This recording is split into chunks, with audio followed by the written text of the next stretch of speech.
warahmatullahi wabarakatuh. Perkenalkan, saya Nisaul Maliha, prodi S1 Pendidikan Guru Sekolah Dasar Universitas Nahdlatul Ulama Surabaya.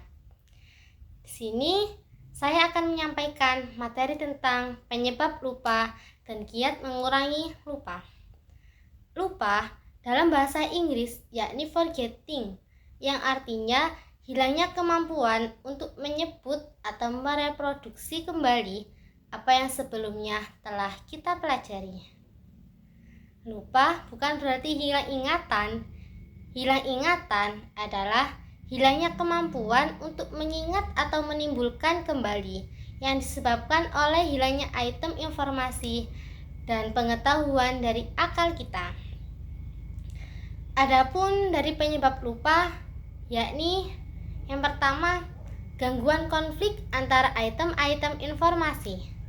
Yang kedua, tekanan terhadap item-item yang sudah ada, baik disengaja ataupun tidak. Yang ketiga, perubahan situasi lingkungan antara waktu belajar dengan waktu mengingat kembali. Yang keempat, perubahan sikap dan minat siswa terhadap proses dan situasi belajar tertentu. Yang kelima, tidak pernah digunakannya materi pelajaran yang sudah dikuasai. Dan yang keenam, perubahan urat syaraf pada otak. Lalu, bagaimana cara penanganan lupa? Yang pertama, overlearning merupakan upaya belajar yang memiliki batas penguasaan dasar atas materi pelajaran tertentu. Overlearning dapat terjadi apabila respon atau reaksi tertentu muncul setelah siswa melakukan pembelajaran atas respon tersebut dengan cara di luar kebiasaan. Sebagai contoh, pembacaan Pancasila setiap hari Senin pada upacara bendera memungkinkan siswa memiliki pemahaman lebih mengenai materi pendidikan Pancasila. Yang kedua, extra study time merupakan upaya penambahan alokasi waktu belajar atau penambahan frekuensi waktu aktivitas belajar. Penambahan alokasi waktu belajar materi tertentu berarti siswa menambah jam belajarnya. Yang ketiga, mnemonic device. Lebih sering disebut mnemonic saja, berarti kiat-kiat khusus yang biasa dijadikan alat pengait mental untuk memasukkan item-item informasi ke dalam memori siswa. Ragam mnemonic ini banyak ragamnya, tetapi yang paling menonjol adalah sebagai berikut. Yang pertama, rima, singkatan, sistem kata pasak, model losai, dan sistem kata kunci. Dan selanjutnya, yakni pengertian dari transfer belajar.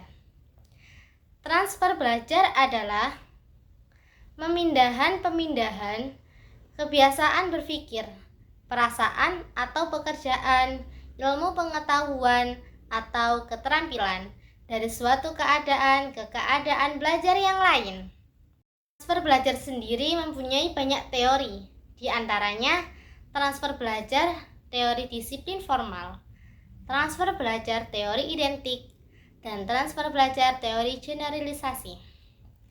Transfer belajar teori disiplin formal yakni transfer belajar hanya dapat terjadi bila diperkuat dan disiplinkan dengan latihan-latihan yang keras dan terus-menerus.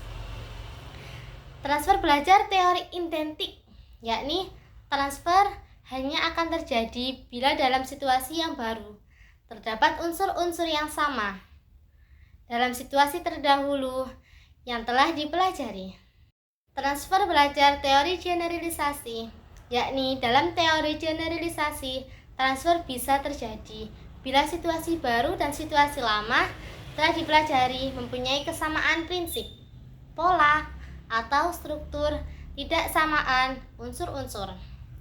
Dan ada 4 kategori transfer belajar Gardner.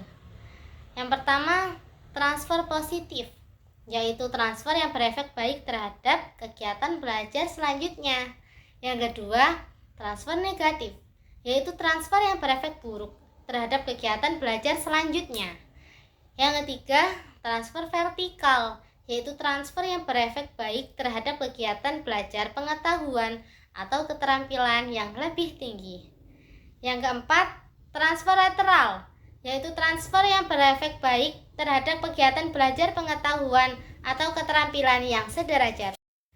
Dan adapun faktor penyebab transfer belajar, yang pertama inteligensi, yang kedua sikap, yang ketiga materi pelajaran, yang keempat sistem penyampaian guru. Sekian video dari saya. Mohon maaf apabila ada salah kata maupun perilaku yang kurang berkenan. Semoga bermanfaat. Wassalamualaikum warahmatullahi wabarakatuh.